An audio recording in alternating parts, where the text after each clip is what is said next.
Hey there everybody, this is Sven Han welcoming you back to Let's Play Lufia 2. In the last episode, we went to the Divine Shrine, and that's where Karen, Milka's mother, sacrificed herself in order to save our lives from Aemon, Master of Chaos. And at the end of the last episode, I said that we would be doing a world tour, kind of, where I showed you some of the secrets where you can go.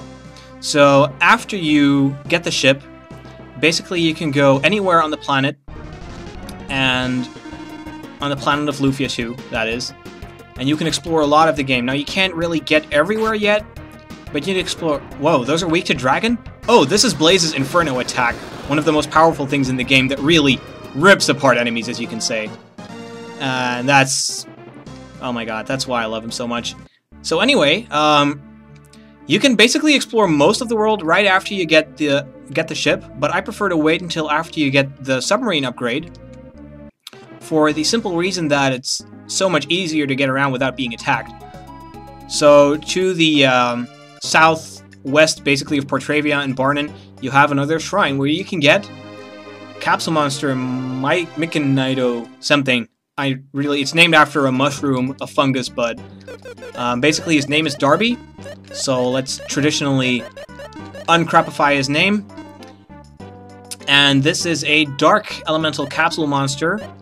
And this is the one that has access to instant death attacks in its higher stages. Very worthwhile capsule monster to use, but runs away the fastest out of all of them. So, and does not have a lot of magic resistance. The next place you want to go, if you want to go for the last capsule monster, is Parcelite. And the ship will usually be waiting somewhere close by. Now, if you go to Parcelite and you submerge, basically it allows you to go through this little... you see this little warp hole here, this black hole? It's actually a cave, and there's plenty of these caves in the world of Lufia.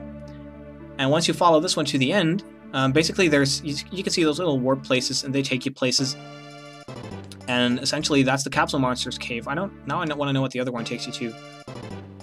Oh, it's the same cave, basically. Okay. Oh yes, there's 3 entrances.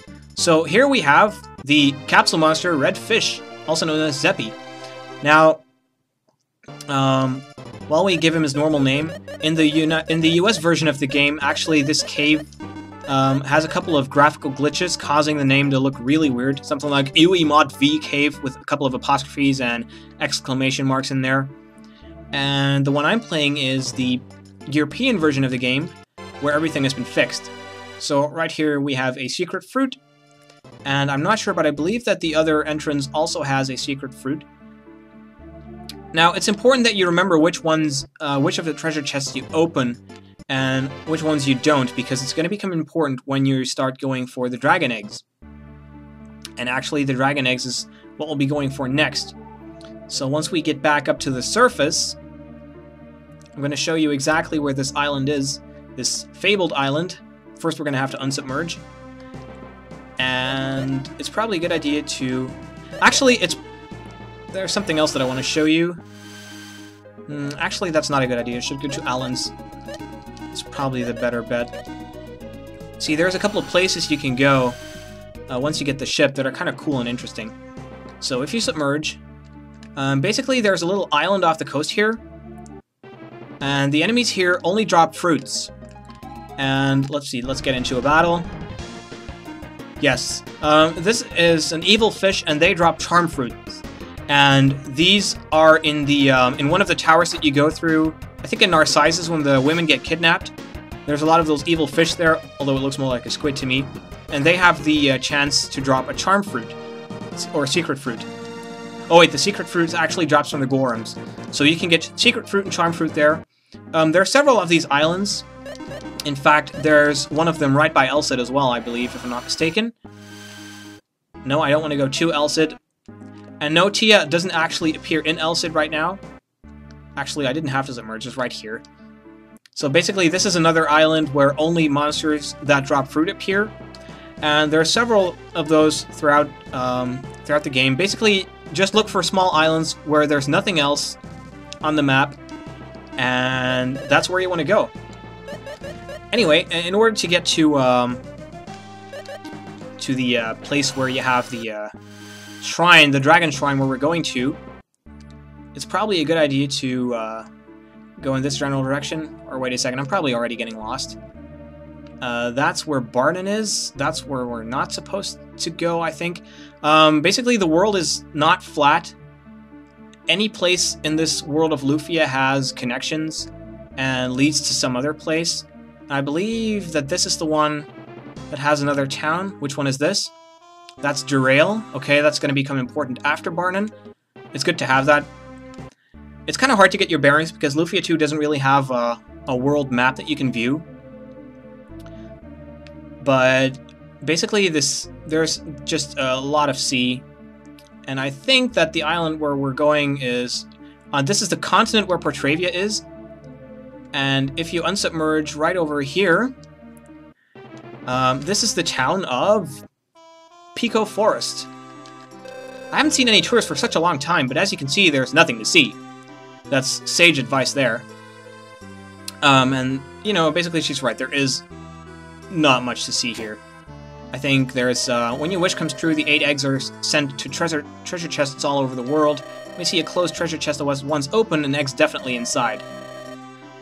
Someone told me there's a prize called Jewel Sonar at the casino. When you use this in a cave, it rings once for each unopened treasure chest there is.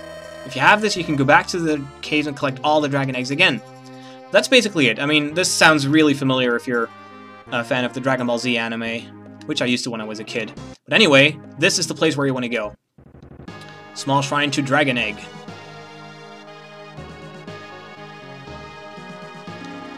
I see you've collected 8 dragon eggs. Choose a wish. A set of 10 potions, a set of 20 fruits, ancient shield, or a set of super rings. Right now, I can tell you that the rings are useless because you can get them in other places in the game. The 20 fruits are useless because you can farm them really, really easily. The ancient shield is potentially a good choice, but I prefer to go for the potions. So basically, if you go for the potions, I shall make your wish come true. You get a set of 10 potions, and now you may think 10 potions, you can buy those in Elsit. That's worthless. And now basically he scatters all the dragon eggs. And he sends them to random treasure chests in the world that you've already opened. So basically you have to go through every dungeon that you've already been to if you want to collect them again. Which sounds like a real pain in the ass. And it is. But what we have now is life potions, and I had a couple from the beast outside of Resurrecto. Spell potions, which raise maximum MP. Speed potion, mind potion, power potion. Now, the reason that I go for the potions, not the shield, is because there's plenty of really good shields. And if you wanted the defense boost from the shield, basically you can just give a couple of strength and or agility potions to the guy that you would have equipped the shield on anyway. And so I'm going to quickly show you this because I think I did mention this earlier, but in Forfeit Island, in the casino, there's an item that's really useful, and that'll save you a lot of trouble when you go look for those dragon eggs. Now, basically, I think you just, yeah, it's just by this guy. Hello, what can I get you? Now, I already have this item, I just want to show you. This is the one that you want, the Jewel Sonar, for 20,000 coins.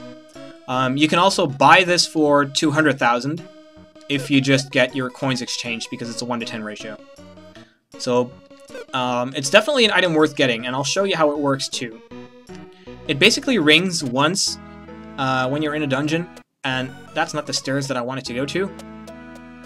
Basically, it rings once, and an additional time for every chest there is in a dungeon that's not open. So, the dragon eggs have been sent to random dungeons all over the world, and they can basically be in any one where you've opened a chest. So, here what you do is you go to the Jewel Sonar, and it rung twice, which means that there is a dragon egg somewhere in this dungeon. Now, what that entails basically is that you go through the dungeon, and you go look for chests. So it rings once, no matter what you do, and then it rings an additional time for every chest that there is that's closed. And this is why it's important that every chest that you've opened at any point in the game can contain this dragon egg. So let's not fight those guys. I'm just gonna have a quick looky-loo. Oh wait, you have to solve the puzzle in order to open that one. That's a pain. And this only contains the healing pads. If I can't... Ah, yeah, this is annoying. I'm just gonna escape real quick and enter it again. And go the other way, just to see real quick. I mean, I have a hunch as to where it is, but it can be any chest in the game. Basically, this world tour is already over, because I'm not gonna show you how I'm gonna look for those dragon eggs again and again and again. Because we've already been to all the dungeons that I mean, the eggs don't appear in dungeons that you've already been to. That you haven't been to yet, I mean. But the eggs can also spawn in the underwater cave, where we found Zeppi, our capsule monster, just now. And I believe there's one other place where it can spawn as well. Oh yeah, the ancient cave, which I haven't even showed yet. I can do that now that we have our final party. No, we're not gonna fight. Screw that. I just want to quickly check this room in the back to see if it's there. Because usually I get unlucky and that's where it ends up. Okay, so it's not in one of those. But yeah, I'm not going to show you how I'm going to go through every single dungeon that we've already been to while I look for the stupid eggs. So, you can do that 3 additional times, so you can make 4 wishes. Most people go for 3 sets of potions, and then they use their final 4th wish on the ancient shield. At least that's probably one of the better ways to make use of your wishes. However, I don't plan on using the shield. That's where the key is. Can't be there. I don't actually plan on using the shield, so I'm just going to go for a set of potions. Times 4. So I can give every party member 10 potions of each. I mean, you can divvy them up. Technically, Guy doesn't need a lot of speed, but I don't really care that much about the stat ups. They help a little bit, but they're not essential to clearing the game. Ah, here it is. And then you hear the sound. Found the dragon egg. I was lucky that I got it on relatively soon. So that's basically how you find the dragon eggs. What I do is I go in chronological order, starting from the easiest dungeons and going to the later ones because, well, the earlier dungeons are just easier to clear again. It's completely random. You have no idea of knowing where exactly they go, although some people claim that there's a couple of patterns. I'm not really sure. For me, they've always been kind of random. But if you look in your inventory, you'll see that you once again have 1 dragon egg. And they always appear in blue. So basically what you want to do is you want to go warp to every single dungeon, find all the dragon eggs, and every time that you find 8 eggs, you have to go to the dragon, make a wish, and he'll scatter them again. And you have to do that a total of 4 times. And the first time, of course, you have to find them throughout the course of the game, and they're always in the same location. And after that, it's kind of random. So we already have 2 more warp points to Barnon and Derail. And just to make the rest of the game pass a little easier, I'm already going to show you where the last town is, where you can easily go to. It's actually a little island called Chade. I'm not sure if it's here. Actually, no, it's not. This goes to somewhere else. Barnon South Submarine Cave. Yeah, that becomes important in a little bit. Actually, I believe Chade is... And there's another warp portal under there that'll become available, again, a little bit later. Chade is basically southwest of Barnon and Derail. And this is probably not it. No, that's Derail, I think. The thing about Chade is that, if I remember correctly, you can only get there by submarine. Ah, yes, there it is. I see it. Because if you go through the overworld, there's mountains all around it, and this little reef that bars you from going here. So once you have the submarine, you can go here. This is the last main island of the game where you can go. And essentially, this becomes important later in the game. You can't really do any big story events yet. I'm not sure if there's a spell shop here. I believe that we already have all of the relevant spells in the game. Yes, I believe so. We got them in Ezericto. They're the most powerful elemental spells, and including Valor. I didn't show you where I bought it, but you can buy that in Portravia. I actually skipped that because it cost too much money, so I did that after I grinded up. Now, Valor will restore 500 HP to every party member once you use it. So right now, it'll basically heal everyone back to full health. And if you use it on a single party member, it will also bring them back to life. I'm not sure if you can do that if you spread it out over 2 or more. It may have a chance to fail. I do know that if you use it on a single party member, it's basically a rally that fills someone up completely to full. So we have a Buster Sword here, that's pretty powerful, a Great Axe, which is very powerful, apparently, Zerko Rod and a Rune Rapier.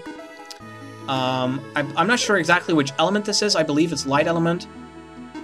I'm gonna get that for Artea. We have the Zerko Rod for Seelan, we may as well get her that. And I suppose we can also just as well give the Great Axe to Guy. So at least now we have some really powerful weapons. There's also equipment here that you can buy. Some of it will up your stats dramatically, others not quite as much. I believe it's worth getting some of it. It's too bad there's nothing here for Maxim. Generally though, defense you can easily boost with spells in combat. So I'd suggest not squandering your money on everything that you find here. Although, I suppose that it's a good idea to give Seelan a little bit of a defense boost. And I'm not sure, but we may as well give Artea a defense boost as well. Or magic defense boost.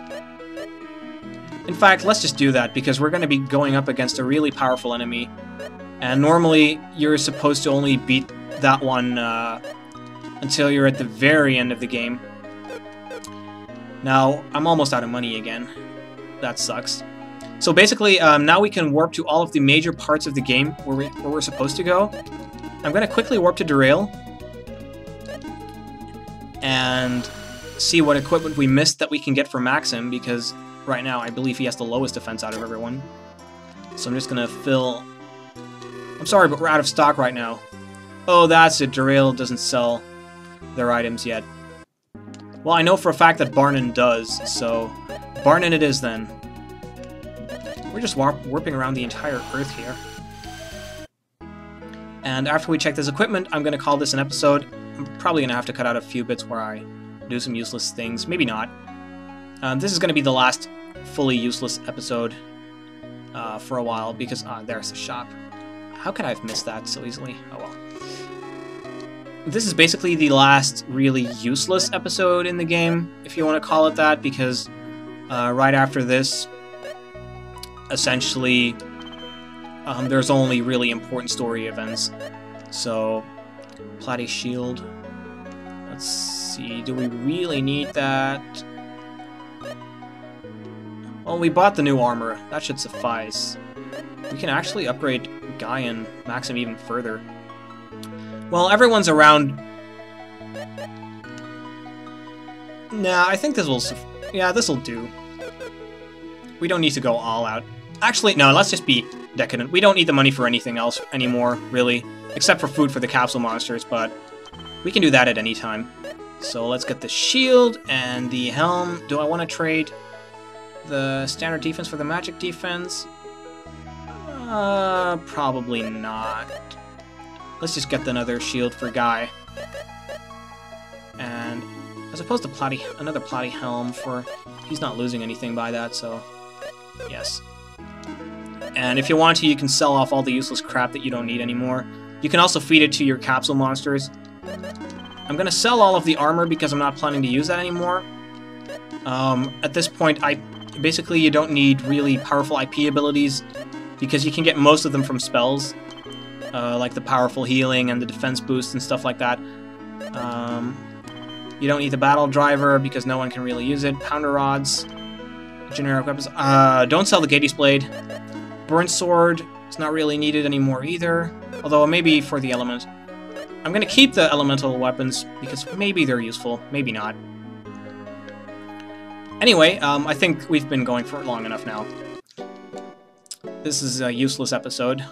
I just wanted to show you where the chests were for the dragon eggs and some of the fruit islands and how to get to certain places. So in the next episode, I will meet you in the Pico Forest with my final set of dragon eggs. And we're going to have a look at what this big bad dragon is. Now hopefully my levels won't be too much higher. I'm expecting to gain maybe 2 from some of the towers where I have to fight a couple of monsters. Maybe not even 1. But we'll definitely be under level 50. And I have to admit, the only levels that I fought the dragon at before was at level 90 plus. I usually grind to level 99 as soon as I get the ship. So basically I'll be half the level that I normally am. And it's a tough fight. It's a really tough fight.